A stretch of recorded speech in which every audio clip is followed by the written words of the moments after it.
امبارح رضوى الشربيني مسكت السلك عريان، بس كانت فاكرة إنه سلك عادي زيه زي غيره، يعني ما هوش متوصل بالكهرباء.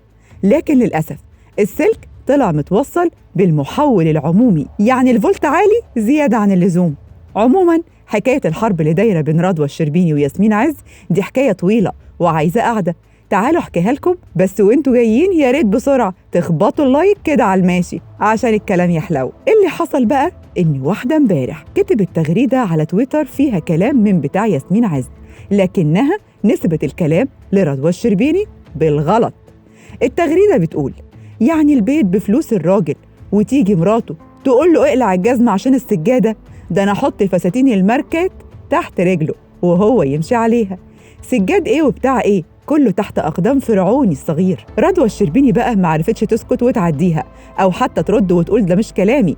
لا، إزاي تسكت؟ دي رضوى والأجر على الله. رضوى قدرها خلاها ترد على التغريدة وتقول: طب وأنا أقول الكلام ده ليه؟ أنا ست عندها كرامة، كلام العبيد ده مش بتاعي.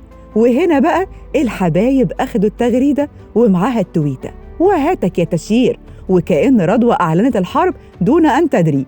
تاني يوم بقى اللي هو النهاردة صحينا لقينا ياسمين عز وصلها الخبر، وبسرعة أعدت العدة لخوض المعركة ضد جحافل رضوى الشربيني اللي تطاولت في حق العبيد.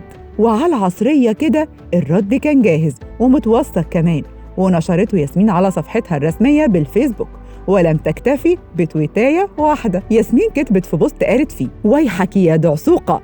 وأنا كشخصة معرفش إيه هي الدعسوقة، بس جايز ده يكون سلاح جديد بيستخدموه ولا حاجة. عموماً ملناش دعوة احنا، وخلينا في البوست.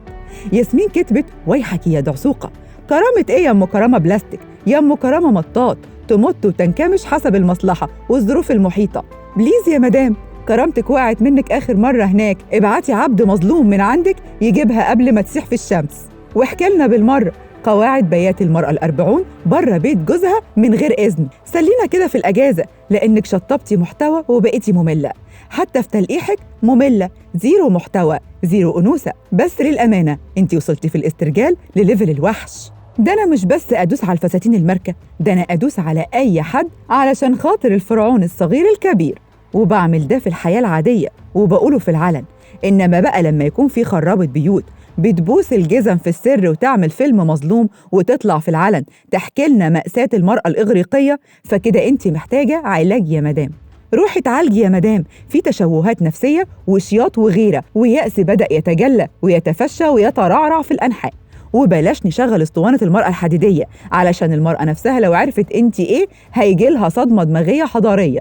بقولك يا خربت البيوت العمرانة انت، حاولي تجربي انك تحطي اسمي تاني في اي تلميحات او تلقيحات، عشان هنتفرج كلنا وقتها انا هدوس على ايه تاني غير الماركات، وهو بالمرة نحكي الحكايات ونسلي الناس في الاجازات. انتهت الرسالة، وطبعا ولاد الحلال تفاعلوا مع بوست ياسمين وهتك يا تشير. وما زالت المعركة مستمرة، وسنرى من المنتصر في النهاية. هل ستنتصر نصيرة المرأة والعدو اللدود للرجال، أم نصيرة الرجل وعدوة المرأة الأولى هي التي ستنتصر في النهاية؟ والأيام بيننا والإستاد كبير، وهنشوف مين اللي هيغلب. أدينا قاعدين جنب الحيط وبكرة هنسمع الزيط. ما تنسوش تشتركوا في قناة مصر اليوم على يوتيوب وتفعلوا زر الجرس علشان يوصل لكم كل الأخبار أول بأول.